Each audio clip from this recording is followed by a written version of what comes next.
Hello and welcome to another episode of Glory of Golden State Gaming.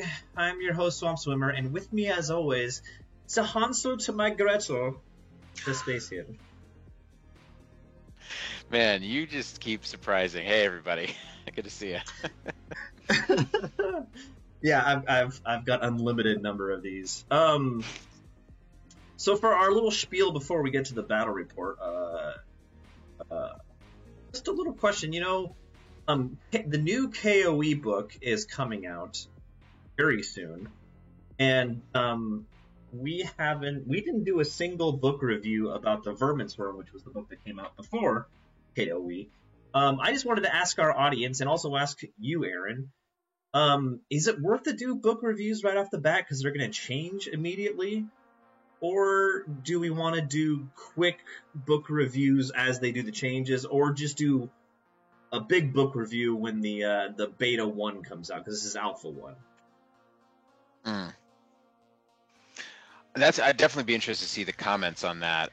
My opinion, if you take the ID and the VS labs at least, right? They changed so much from the initial release to what's current that I'd probably lean towards doing, fewer and quicker, or waiting until it was more solid, which will of course mean quite a delay, because that exactly is like 9 months in some of these books cases. Now the Dread Elf one was released about this time last year, and if you look at it now, I mean, there's definitely some things have changed, but not quite as substantively as the ID or the VS ones, right? So I think that I'd probably lean towards waiting till the beta, understanding that we're giving up some of the first mover advantage to some of the other YouTubers. Yeah, by the way, shout out to our other community engagement people, because they've been doing an amazing job drumming up enthusiasm. They have, and there's a lot of channels putting out some content about the new KOE book that I'm like watching, and I'm like, oh, I feel like we're missing the boat on reporting on this stuff. But yeah, I feel like it's too wishy-washy right now, and I'd prefer to really diagnose it when a solid book comes out. But I don't know. It's more of a question for the audience. Give me a comment in this video and tell me what you guys really want. But yeah. Also, just a little note, I'm traveling for the holidays, so I am obviously in a different space than I normally film in, and my microphone might not be perfect, but I apologize. It should be just like this over a few videos. Well, let's get in the battle report. How about that? Yeah. Oh, there we go. That was a little weird. So we are on to round 4 of Tides of War. Me playing Beast Herds in the Phoenix tournament. I had a big loss against Skaven and AZ round 1, and then 2 wins since then. But round 4, I get paired into Evan, who's an Infernal Dwarf player. My video's a little cut off on this, but it's okay. We can all see what we're doing here. Well, we're playing Spoils of War, Marching Columns, and I'm playing Evan on Infernal Dwarfs. Evan's a great player. He was actually on your team for the NATC. That's right. If you are interested in my list, please go back to the round 1 video and check it out. But he is running Big Overlord on the Big Bull with Onyx Core. Prophet on a Seat of Authority, Master on Alchemy. A Conjure on Witchcraft, a BSB with Blades of Protection. I'm not sure what that is. 23 Citadel Guard. Makes him a 1-up, and he gets something like a grind, or so it gives a little extra, some sort of hit to things in base contact, I think, if I recall correctly. 23 Flintlock Axes, 31 Spear and Shield levies, 20 paired weapon levies with bows, 4 Torok Anointed, Titan Mortar, some Chaff, and then the Rock Crusher Infernal Engine. So this is kind of a mixed arms list. Yeah, I feel like it's funny because I talked to Evan a lot about because Tides ended just in time for us to make some tweaks to the NATC list before we submitted them, and so there were some things that he ended up really not liking. So he really ended up not liking the Infernal Engine, Wow. and he switched that up to a Kadim Titan. And I want to say, oh right, and then we wanted something that was a little bit more skewed towards fighting warriors, so we went rocket batteries instead of Titan mortars. But I think in your matchup, the Titan mortars are really nice for those big blocks. Although the rocket batteries would be nice for the Mino brick. So yeah, this is he's got some great answers for a lot of your army. But I have you done the math on the Bull Overlord versus the Mino Warlord? That's a swingy match, I think. I think it's pretty stilted in my direction. If he goes in with the Overlord into my Bull, I'm gonna swing first, and probably gonna kill him. Yeah. Because I'm going through his armor. He's re-rolling his Aegis. Yeah. He doesn't even have Aegis, does he? He does. He has a 5-up, but so you have to. So re-rolling like 5, and he's only got 5 wounds or 6. 4. It's the dragon chassis one, the Great Bull. So 6 I think I wounds. still kill him. I still kill him. I think. Yeah. Yeah. Okay. Interesting. What did you think of this one? I thought it was an even match, a yellow. Okay. Because he has a little bit of shooting, but it's not a whole lot. The Titan mortars can hurt if they hit, but I've got stuff to take everything else off the board, in my opinion. We'll see. Okay. Yeah. What's the mission? Sorry, I forgot. I already forgot. It was Spoils of War marching columns. Okay. For my Shaman's Wisdom, I took Awaken the Beast and Swarm of Insects because I wanted that on those Titan mortars, Swarm of Insects. Mm-hmm. So, I think marching columns, I started from the left and went to the right, and so did he. And then after 3 drops, I dropped everything to go first.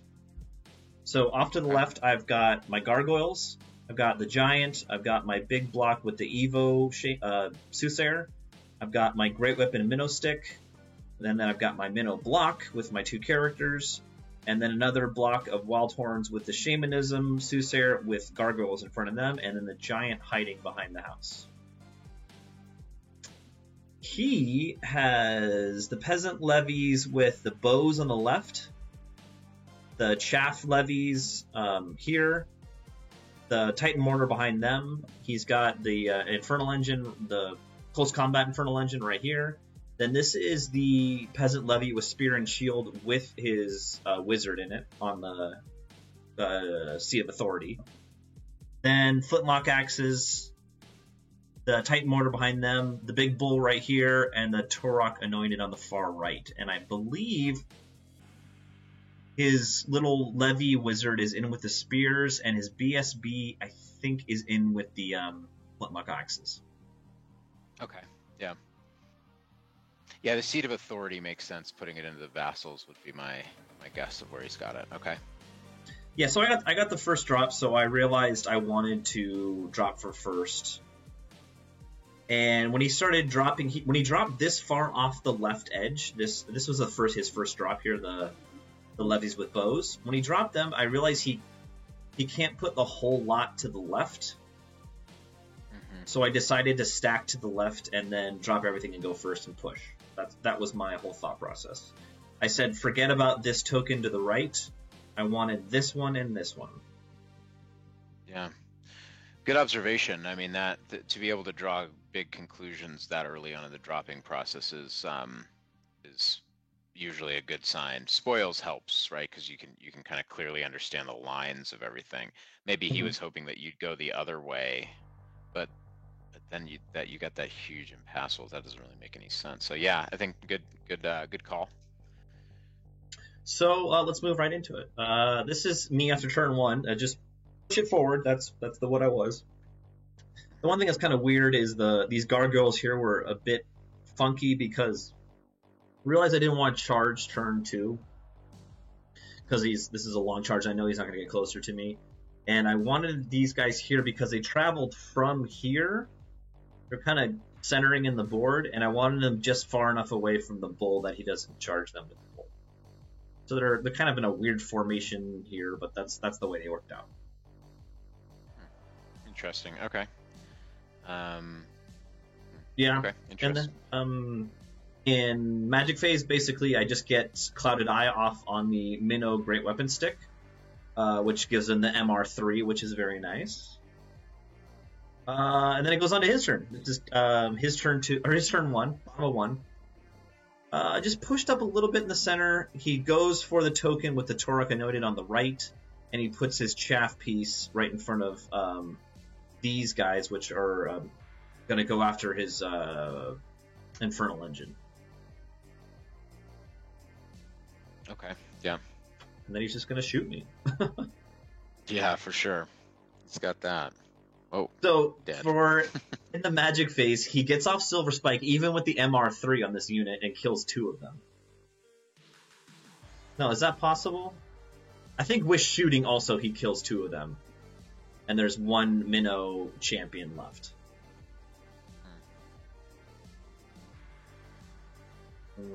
Yeah. All the rest of his shooting, he took off all but 2 of the gargoyles here. He took off 2 gargoyles over here. And he put a flame token on this unit. And that's about all he did with shooting. It wasn't a whole lot. I think his didn't hit? I think the Titan Moors didn't hit. I'm pretty sure one of them killed it, or not killed itself, but broke itself turn 1, which was disappointing for him, obviously. Yeah, I mean those are huge in this match. Okay. This is my top of turn 2. I charge the chaff in front of me. I basically put the whittled down chaff piece in front of the Infernal Legend, so they can't countercharge my minnows. My minnows go push pretty far up, because I'm not scared of charges from either of these units, but I am a little bit scared of the big bull. And then the giant on the left here just pushes towards the bows and is like, I'm gonna destroy you, so I'm pushing straight forward. And then I've got 1 ambushing unit, which comes on here to threaten his mortar and to help out with the giant if he needs it.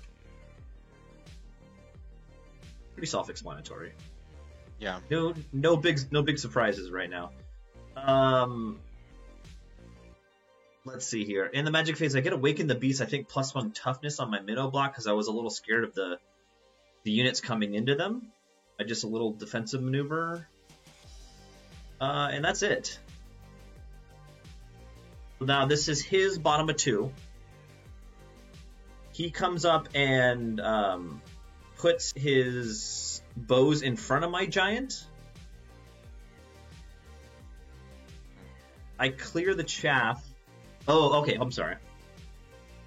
This was... Okay, let's take a step back. This is a very important part of the game. So I did not see this, and this is completely my fault. And during the game, Evan, I'm sorry, I got a little mad at myself, and I was a little salty. I'm just going to put that out there. So I kill his chaff piece here. I decide not to overrun, or I decide to overrun, but I don't go very far. And basically, his peasant levy unit here with the spear and shield can basically, between my gargoyles and the minotaurs, they can fit like exactly through there, like a millimeter difference. We actually rolled it off. It was so close.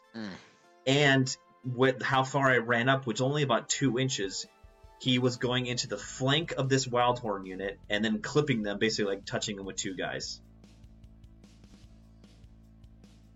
Yeah. Oh wow. It's huge. Huge. It was a medium. It's a little hard to picture here, but yeah, when you. It was like a medium length charge, like kind of 50% on dice for him. He goes for it. I gamble and stick and stay, and he makes it in. See where he ends up here. And this is his turn. Bottom of 2. 2? Bottom of 2. So there's a lot of time left. Okay, interesting. So he's basically going to auto break you there, right? I don't have any buffs up. Yeah, it's bad. He takes the Infernal Engine into the chaff in front of it. He kind of backs up on the right and reforms with his Torok Anointed to pick up the token. I kind of reform in the center. Or no, this is his turn. And the one Titan Mortar on the right breaks itself, so that's why he took the... Yeah. This one broke itself, and the one on the left can't shoot for 2 turns. Like, it was really bad dice for him on the Titan Mortars. Bad luck. I wish my ID opponents would roll like that instead of hitting every single time. And of course he breaks me, and luckily Right. I outrun him. Kills 4 guys. I kill like 1 or 2. Okay. He breaks me on static combat res. But I outrun him, which is like all I could hope for. It's huge for me that I outran him. Yeah.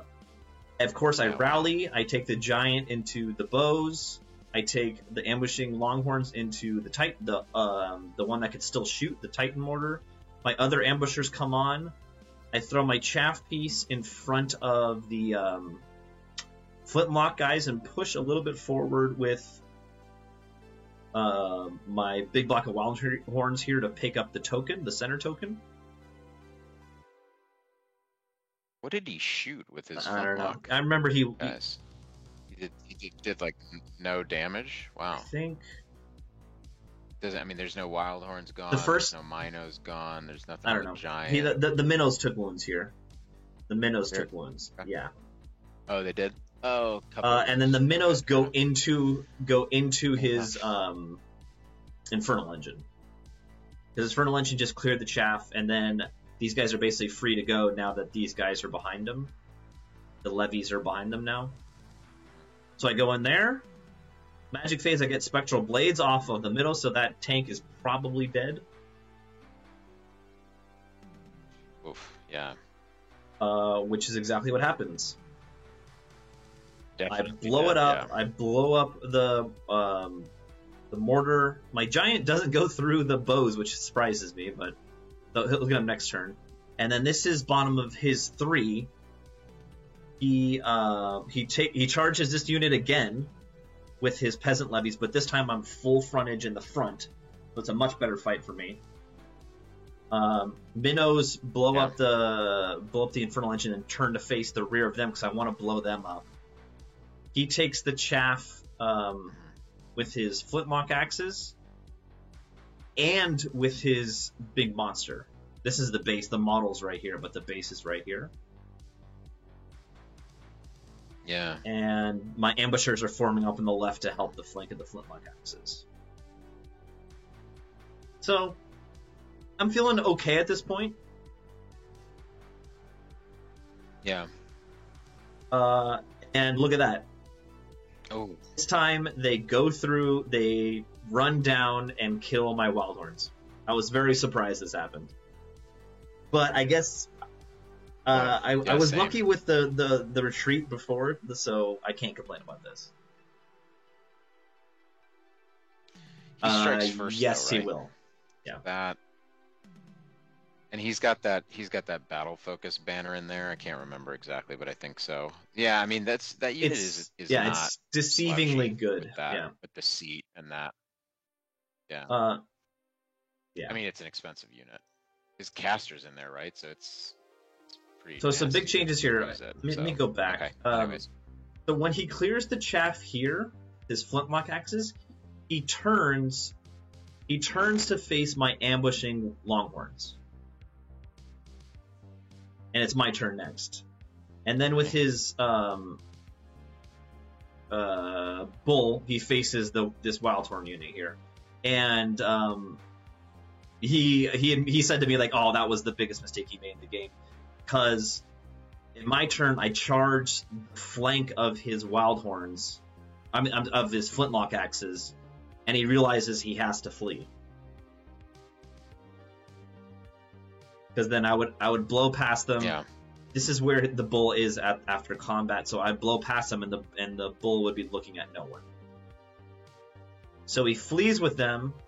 They go off the board. So with one flee, with that wrong move, he lost the flintlock axe unit and his BSB. Yeah. So on my turn, I I wonder why he put the bull into the gargoyles. I mean, talk about overkill. Like he could have used the bull to chaff, like corner chaff the big wild horn brick, or just like fly over and stand in front of your Yeah, ambushes. I think he was being far like, too. Those units aren't. He was gonna being do far anything too to him. conservative with the bull. He needed to like push with him more. I think. I think the one unit he's really afraid of is the minnow block, but yeah. You had him all. So over and there. then with Yeah. these and then with those Weird. wild horns that Okay. just ran off the flintlock unit, they redirected into the bull. My giant shafts the Torok Anointed. The single Minotaur left goes and picks up the token. The other, I move my characters out of the minnow block because nothing can shoot me with cannons now, with artillery. I move them up here to go into the bull next turn because I don't think I'm going to kill the bull with these wild horns. And then these two units, the minnows go and stand on top of the objective and then also threaten the charge on these guys afterwards, and so does the giant.